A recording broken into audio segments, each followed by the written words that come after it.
This is Rebecca with the Downtown Albany Business Improvement District. We are so excited to be here tonight with Matt Millett from Albany Archives. Hi, everyone. Who is going to share with you some awesome stories of downtown history. We're also going to be taking your questions, so please feel free to leave a comment. We will get to as many questions as we can before we're done. Matt, talk now? Well, this is Albany. So we are starting tonight. We are in the SUNY admin building. So we are going to tell, I believe, Matt is going to tell some stories about this building, downtown generally. I think if you have any questions about the Albany area, they don't have to be downtown specific, but feel free to chime in whenever you want. Right, and as I stipulated earlier on the Albany Archives Facebook page, I have been studying all day, so I am guaranteed to screw up every date that I have looked at. So don't hold me to quite everything, but I will do the best I can and get as close as I can, just going off of my short-term memory. Perfect. And we should also mention that if you are a history buff, as Matt is, and you like some snark with your history, please follow him on Facebook and Twitter. Serves daily. Snark is daily. So it'll be good. So do you want to start with anything in particular? Yeah, I mean, we could start with this building. I mean, we're in what is now the SUNY Administration Building, and at the time it was built, it was called the D&H Administration Building. D&H is for Delaware and Hudson. Obviously, there are rivers and whatnot, but this was the main headquarters for the D&H Railroad Company. We can always get into what was here before, because this was not always here. I mean, it looks like it's been here since 1300 AD. But this is actually a fairly new building in the grand scheme of Albany history. I mean, it's only about 100 years old, which you say only, and people in California are like, only? Well, in downtown Albany, right, I mean, one of the things that people love about this area is all the architecture. So I think, people think that it's like hundreds of years old. So, right, this, building is relatively new. It is only 100 years old, yeah.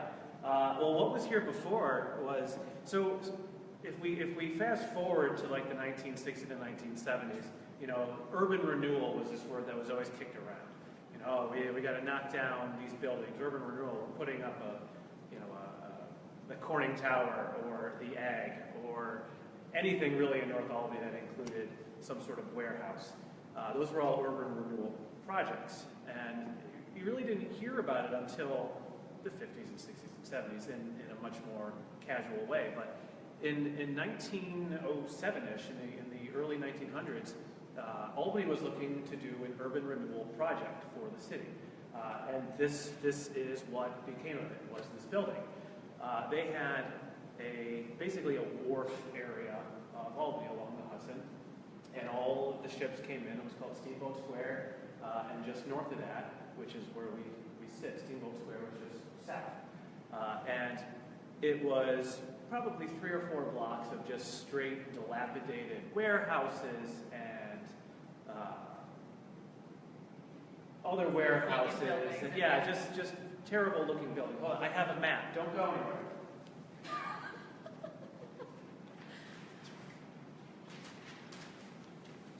Okay, so. Paper. What a time. We have a map.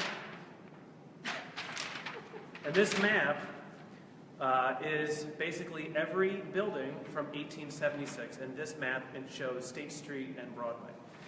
And we get really close. You can see this is where the D&H Plaza, now SUNY, used to sit. All this here. And they bulldozed all of this. And they put in this. Here too. So, site of the post office. That is also part of the SUNY complex as well. That was not built yet. There was a road, many roads. Hudson Ave went right down almost to the river. Some unknown road that we have never heard of today called Dean Street used to sit next to what is now this building. We had Trotter's Alley. Trotter's Alley, if there was a bar in Albany, it should be called Trotter's Alley. I would drink at Trotter's Alley. Knocked down for this building. And They were awful looking buildings. They were terrible. So they said, when people come into Albany, the first thing they see is just these god awful looking buildings. We have to do something. Let's tear them down, and we're going to do a thing called urban renewal. So in 1907, 1908, they put the plans in motion, and by 1912, they had an idea. They got an architect, Marcus Reynolds, and he went to Belgium, and he was looking at the cloth guild building, cloth guild hall. Yes, got it. And he said, I want to use this building as my. So do we know why Belgium, or he just was there and happened across this? I don't know what architects do in their spare time. Fair enough. They drink tea. They look at other pictures of buildings and said, one day I will visit there. Sure. Say that to their other architect friends. They laugh. Like that? No, like a normal person. So they demolished his whole block, and the plan was to put up this building. And this is actually two buildings. Okay. So from the tower north was the D&H building. Right. And then from the tower south was the Albany Evening Journal building.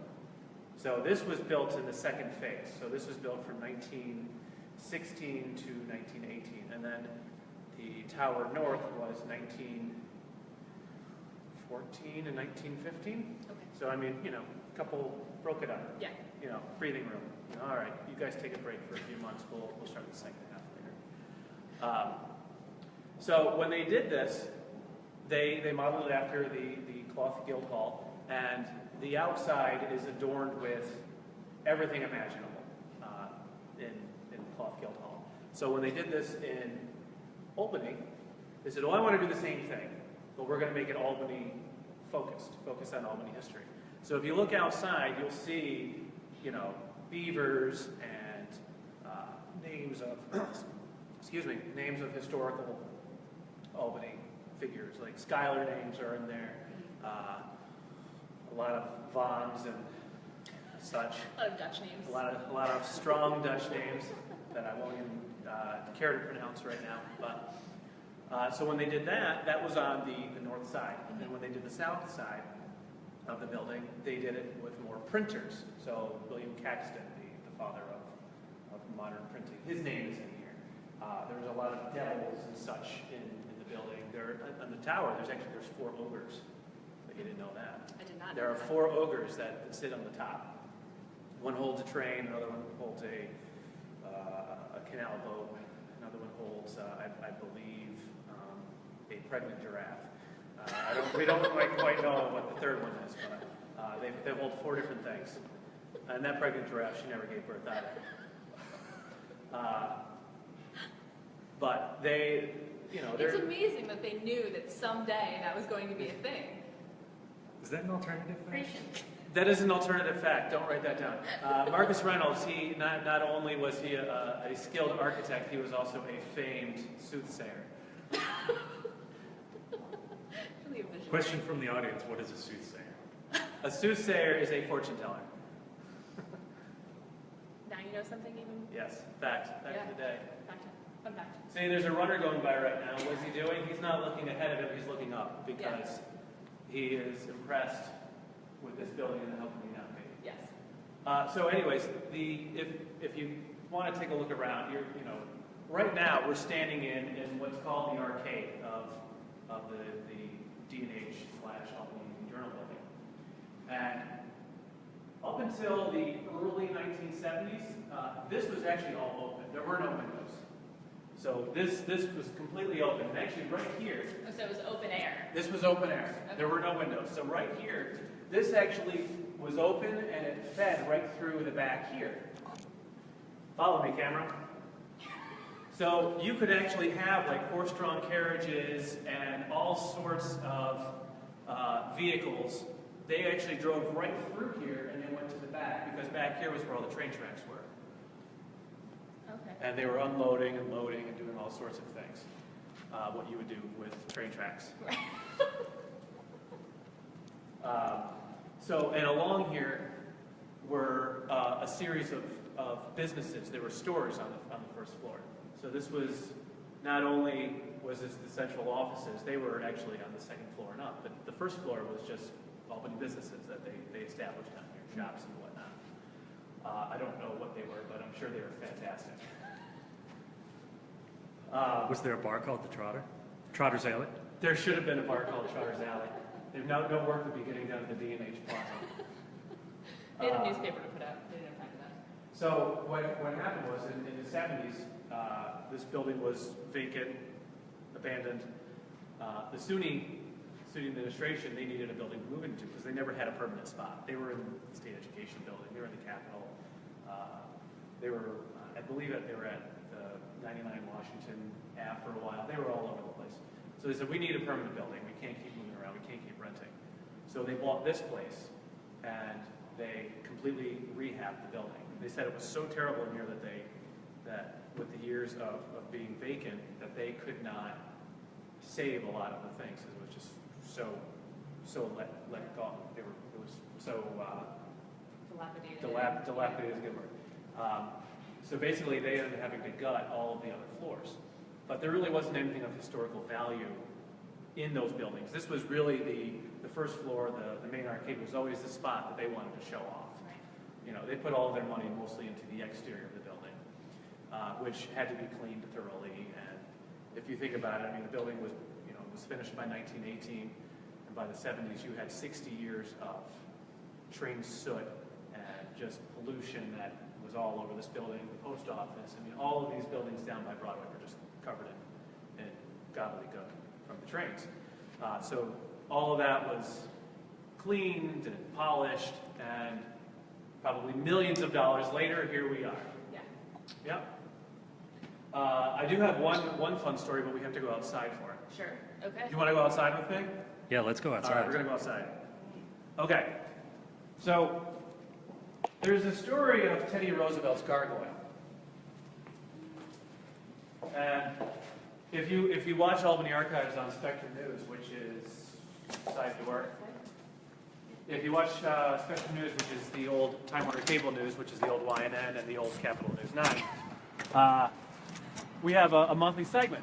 And in November, we were actually able to go up and see the gargoyle of Teddy Roosevelt that's on the building. There is actually a gargoyle of Teddy Roosevelt, the President of the United States. Teddy Roosevelt did not condone the likeness of his gargoyle. He had no say in it because apparently those laws didn't really exist too much in the early 20th century. But if you take a walk with me, I'll tell you a story of how he actually got up there. So, are you going to demonstrate? I'm not going to. No. It's very funny. So, Teddy Roosevelt was friends with William Barnes, who was the Republican boss of Albany. And he was also the owner of the Albany Evening Journal, which is this whole building here. And Roosevelt, being a Republican himself and from New York, that's how they probably met and were friendly. Now, the problem came after Roosevelt's presidency. Roosevelt was always an outspoken person, and that's what got him in trouble with William Barnes, because in, I believe it was July of 1914, he held a speech and basically said that William Barnes was a liar and a criminal, and that he was playing both parties to gain personal gain, I guess. And apparently that didn't sit too well with William Barnes. I mean, if you call a guy a liar, he's probably going to sue you, and he did. He sued him. So in April of 1915, he goes to trial with Teddy Roosevelt, and it was originally supposed to be at the Albany County Courthouse, which is up the street. But Teddy Roosevelt said, there's no possible way I am going to get a fair trial in William Barnes' hometown. So they moved it to the Onondaga County Courthouse in Syracuse. And basically, what everybody found out is that Teddy Roosevelt's mind is starting to go a little bit. He's starting to slip, and a lot of his allies were like, "Yeah, we're not gonna touch this. We're out." Alfred E. Smith, before he was governor, was called to the stand. A bunch of other, big names, but there was this little guy that no one had really heard of yet. His name was Franklin Delano Roosevelt, and he was his cousin. You may have heard of him. I mean, his big thing was he had a Scottish Terrier. That was his big claim to fame. And also President of the United States. Whatever. That's exciting.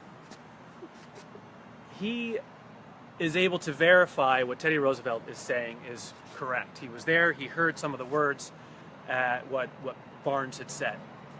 That it was enough to sway the jury, and Teddy Roosevelt wins the trial against William Barnes. So now Billy Barnes is now not only not the friend of Teddy Roosevelt, he is also the person that he is like his foe. He hates arch him. nemesis. Right. Yeah. Marcus Reynolds knows this, the architect of the building. So in 1916, Marcus Reynolds, who apparently was a practical joker, he had 3 gargoyles commissioned. One with the likeness of himself, one of the likeness of William Barnes, and one of the likeness of Teddy Roosevelt.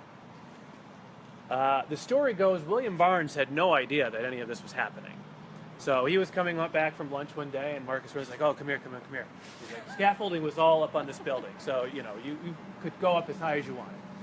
So Marcus Reynolds brings William Barnes up on the scaffolding. He uncovers the gargoyles and says, "Look, I made me as a gargoyle. How fun is that?" And he was like, "That's Marcus. That's quite fun. This is a real hoot." He's like, "Wait, no, I'm not done." And he pulls off the other. He's like, "Look, I've made you as a gargoyle." He's like, "It looks just like me. This is wonderful." He's like, "Oh, I have one third one. You're gonna love it." And he pulls it off, and it's like this distorted, cartoonish, villain-looking Teddy Roosevelt with like the sneer and the big mustache and like crazed, spectacles. He's like, "I made Teddy Roosevelt." To which Marcus Reynolds was, probably secretly thinking terrible, awful words about Marcus Reynolds at that moment. And the rumor is he picked up a mason's hammer and he hits the face of Teddy Roosevelt, breaking off part of his nose, and he says, "Don't ever fix this." And that was it. Marcus Reynolds goes back to the office and says, "We're not going to be fixing Teddy Roosevelt's gargoyle." So the whole story, it sounds completely made up. Like it sounds fake. Like why? Childish. Why would William Barnes go up on scaffolding, and B, how did William Barnes not know that there was Teddy Roosevelt up on his own building? So to verify the story, I contacted Bill Brando, who was one of the main architects on the restoration of this building. I said, "Hey, I know you've been up there. I know you've seen it.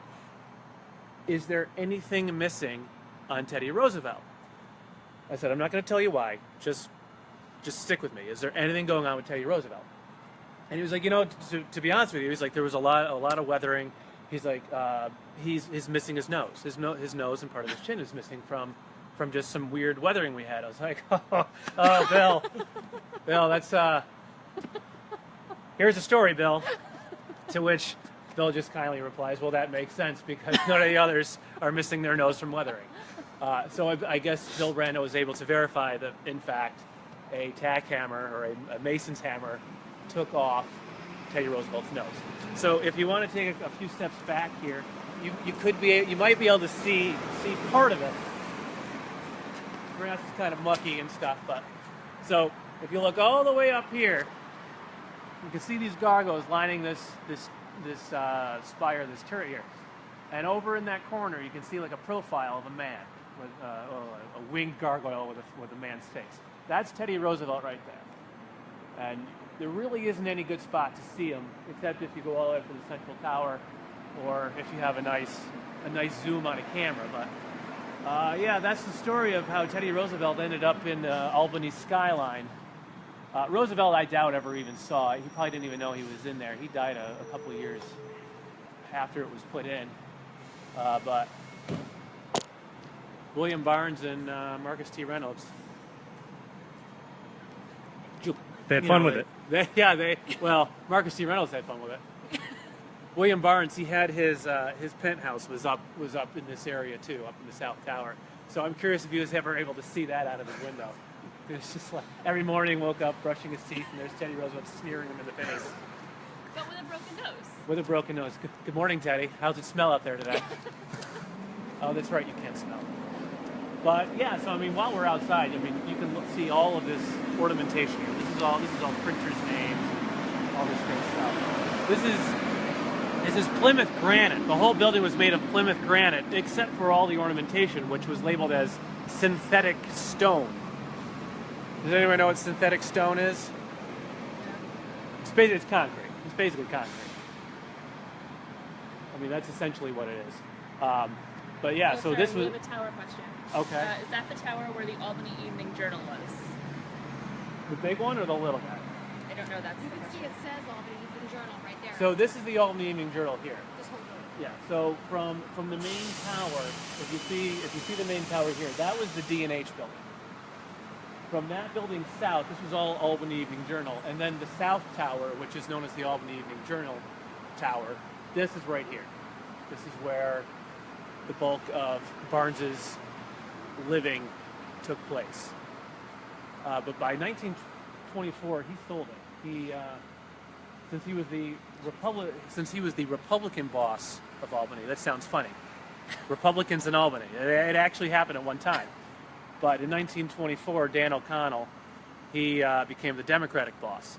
And you can't have a Republican boss and a Democratic boss. That just doesn't happen in a town like Albany. So William Barnes, he ended up selling the paper to the Times-Union, and the Democrats have run the city ever since. And can I add? She's going to add. So some people, though, when someone mentions that, it might be with the question of this mysterious penthouse apartment that used to be in here. And there was a penthouse apartment, but it is no longer there. There is no more penthouse. There is no penthouse apartment, no fancy apartment anymore. It's an office. That's disappointing. Yeah, there is no Batman, kids. What? People think that the Chancellor of the SUNY system lives in the castle, and that is not the case. But wouldn't you want to? Well, it's not a neighborhood. That's the problem. The building? Yeah, you're down here, it doesn't feel like a neighborhood yet. Or at least it wasn't 10 years ago. Yeah. You know what I mean? It definitely wasn't in the 80s. Right. It will be a neighborhood again. Mm-hmm. A downtown neighborhood. It will be. But no, there's no apartment there now. Yeah, I'm trying to think what else. I mean, Anything else? You want to go back inside? yeah, we can go back inside. So, all right, so here's a fun fact. Yeah. All right, so this building here, this is the post office, the customs house, whatever you want to call it. It took them 10 years to build that building. 10 years. You talking about the one at State and Broadway or the one to the right? The big gray one. Okay. Big gray one. 10 years to build that building, 1874 to 1884. This whole thing was four years. This was 1914 to 1918. Do we know why? Any idea? Just Well, I assume probably funding was probably had to do with some of it, but no, I have no idea why. Yeah. I don't know. Technological advances. I don't clue. okay. Synthetic I'm stone. sure there's the advent of synthetic stone. I don't know. But you only had to carve one thing and then just pour it in, and you have your mold. But yeah, no. So 4 years, 10. Yeah. All right. Well, why don't we take some questions then? Okay. What do we know about Albany during the Revolutionary War? What do we know? You want to Yeah. go in? Well, let's walk because I'm getting cold. I don't have All right. my coat on. What do we know about what do we know about Albany in the Revolutionary War? Well, I mean, it was a prime spot. I mean, in 1775, I believe, troops from Albany left for Ticonderoga, and then from Ticonderoga they went to go invade Canada.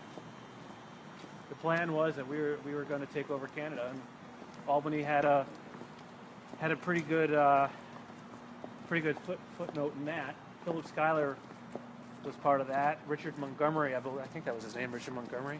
Montgomery. He had a big part in that. Montgomery County was named after him.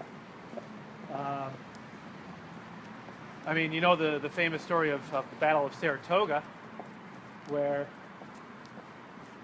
Philip Schuyler was relieved of his duties. He went into retirement, lived at the Schuyler Mansion in the South End, and General Gates took over for him. Now, after the win at the Battle of Saratoga, John Burgoyne, who was the British colonel, he picked up my papers. He was captured and he was brought to the Schuyler Mansion. He was brought to the Schuyler Mansion as I want to say prisoner, because technically he was a prisoner. So he was essentially walked all the way from Saratoga down to the Schuyler Mansion, and they said that at some point he stopped at what's now the Old English pub for refreshments, which is kind of ironic because it's a bar now. But at the time, they say the man that was walking him was Quackenbush. I can't remember the guy's name, his first name or his rank. But he was one of the men that was walking him, and they said that he needed to stop off at his house for provisions or something, see his family, because he's probably hasn't been home in a while. And Burgoyne went in with him and got water. And then he walked probably down North Pearl or Broadway to the Schuyler Mansion, and he was housed there for a few days. And then he wrote a lovely letter to Philip Schuyler, who kept him there, and said, I was treated kinder by you guys than my own people. So hey, we're very polite people. Yeah. So is there anything else? I mean, in all the research that you've done, or just the interest that you've had in the history in the area, is there anything of particular interest to you that you've come across? I mean, my favorite story is always the Abraham Lincoln story. Yeah. I mean, that is just such a cool story. Abraham Lincoln, I'm sure you know who he is. What kind of dog did he have, though? Abraham Lincoln, he had a black and white dog. At least that's what he looked like in all the pictures. But sure. But he, 16th president, and on his way to his inauguration in March, because at that time inaugurations were in March, not in January, he took a thank you tour, and one of the stops he made was in Albany, and we were lucky enough to actually have him spend the night here. And he arrived on February 18th or 19th, I believe it's the 18th, and he was greeted by a mob of people. Some loved him, some not so much. But when he got out, and this is always so great, he gets out, and you got to keep in mind that there was no real quick media, there was no MSNBC or Fox News or anything like that. So they didn't know what the president really looked like. Yeah. They just knew that he was tall, and that was really about it. Yeah. And when he ran for president, he did not have a beard. He was clean shaven. Oh, I didn't know that. So when he gets off this train, he steps out, and he's with Mayor Thatcher, because we've had 80 million Mayor Thatchers in this town. Steps off with the first Mayor Thatcher, George Thatcher, the father of John Boyd Thatcher, and who was a Democrat, and Lincoln was a Republican, and steps out onto the podium, and everyone was all angry to see him. He steps out oh, who's this guy? Because he had grown a beard since the election, and nobody had any idea who this man was. They're who's this guy? Who's with the mayor? Who's this tall drink of water? And that's what gave him away. They said, "Oh, this has got to be him. He's 8 feet tall. He's wielding tree trunks. He's a very strong man, too. Lumberjack president? Lumberjack. Sure. He was a lumberjack. Oh. Lived in a log cabin. Ate wood. So he gets in his carriage, comes down Broadway. And there's only, I believe, 2 buildings left on Broadway that were there at the time of Lincoln's visit.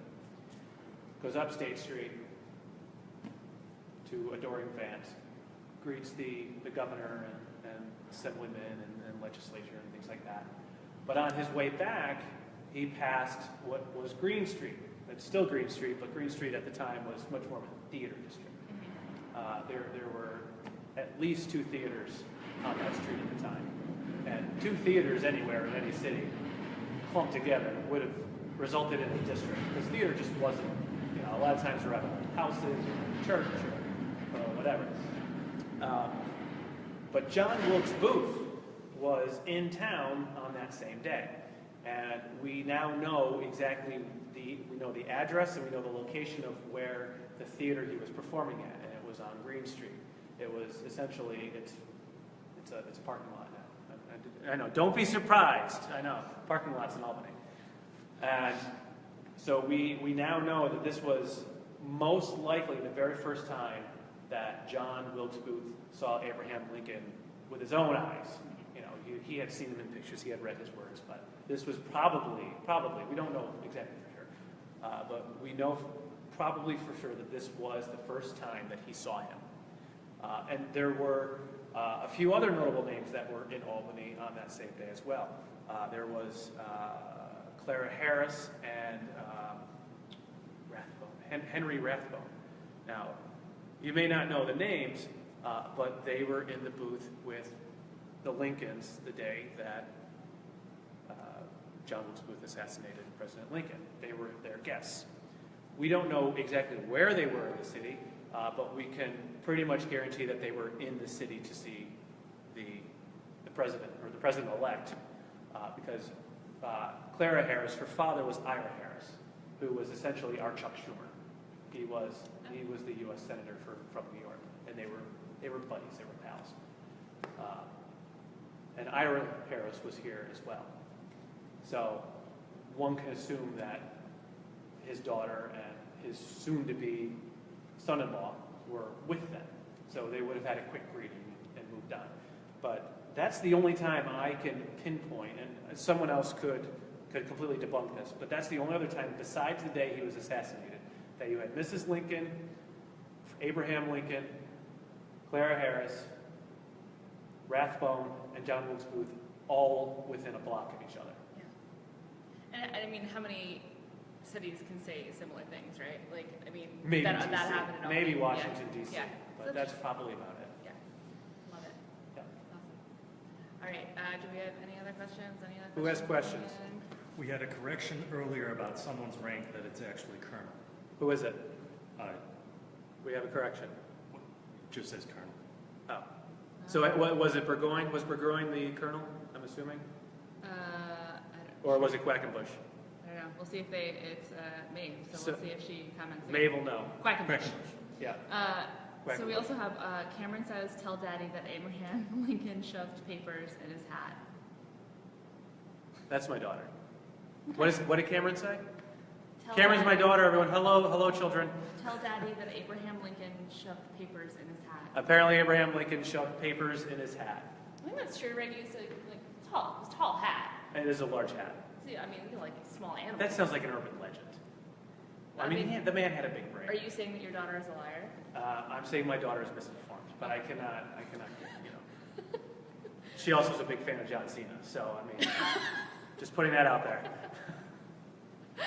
All right, so since we don't have any other questions, one more thing for you. Yes. So I think a lot of people, you know, you sort of, like I grew up in Albany, and I never really necessarily got interested in the backstory. So two-parter, what first got you interested in learning about the history of Albany, and what would you say to people who maybe aren't interested, like where should they start looking? Like should they go to the New York State Museum Archives? Like where should they start to maybe spark that interest in the history of the area? I'll be honest. I mean, well, we'll start with that one. The best place to see Albany history, still, even with the urban renewal that we've had through the city, is still the city streets. I mean, you can walk Center Square, and Center Square is one of the largest intact 19th century neighborhoods in the country. I mean, you just don't see that anywhere else. You can hit any street, and you're going to see 19th century craftsmanship on any of those streets. I mean, if you come downtown, I mean, if you just look around, I mean, we have 18th century buildings all over the place in a downtown area. I mean, you just don't see that. You know, another one I like to say, I mean, it's not an old building, but I mean, the City Beer Hall is like a prime example. You can walk in, and not so much on the first floor, but the second floor. You know, you have those large windows. You know, it's all original woodwork. You can touch that woodwork. You can see the woodwork. You know, and even if you want to go down into the speakeasy, I don't know if it's public or not, but you can go down there. You can't take pictures, but I mean, you can see like the original chase of the building. You can see like all of this stuff that you don't usually get to see in a lot of these newer buildings. You know, there's still like the Dutch architecture that is still kicking around here every now and then. You know, it's more, you know, revival, but I mean, it's still technically Dutch architecture, I guess you want to say it. But I mean, you know, you have these old churches from, you know, 1830, 1840, 1850. You can walk in those buildings. You know, you can totally walk in, talk to people. I mean, I have not run into one Albany person that did not have some sort of Albany history story. You know, history in this town is just, it's unmarked by any other upstate city I've been in. You know, I grew up in Syracuse, and like, I couldn't tell you 3 mayors in the 20th century. But well, here they have. Yeah, here we've only had 3, so it's so easy. Corning, Wheeling, that's it. No, and Jennings. But I mean, yeah, I mean, people here are much more connected with history than in many other cities. I mean, this is something you would expect to see in a Boston or parts of New York City or DC or even parts of Atlanta. I mean, but Albany, you wouldn't expect that. But I mean, it's here. It's everywhere. You know, there are a lot of great internet sources where you can just type in an address and stuff will come up. You know, I do it all the time. You know, I'll just pass a house and be like, what's going on with that house? I've never noticed it before. And then, you know, you'll find like an old Times Union article or whatever that, you know, will call it up. You know, but if you wanted to actually like go into a museum and look around, you know, Albany Institute's a great spot. Even the Albany Public Library, they have a history room, the Prime History Room. It's fantastic. You know, if you're looking for old pictures or you're looking for really anything Albany history related, that's a good spot. The State Archives and, you know, and the Cultural Education Center. I call it the New York State Museum. It's actually the Cultural Education Center. You know, there's different floors for different things apparently. But the State Archives, I mean, I know they're a state, but if you're looking for old pictures, I mean, they have a lot of Albany. And part of the reason is because, you know, it's the capital of the state. You know, there's always been a lot going on here because of the political, you know, happenings. But plus, it's also situated in the middle of the city, so that helps too. Where it's always easier to get collections there, at least old collections before, you know, transportation. Yeah. But yeah, I mean, there's a lot of places here. And again, you know, since you're watching this on Facebook, you probably have a Facebook page, which means you can like Albany Archives and get that stuff directly in.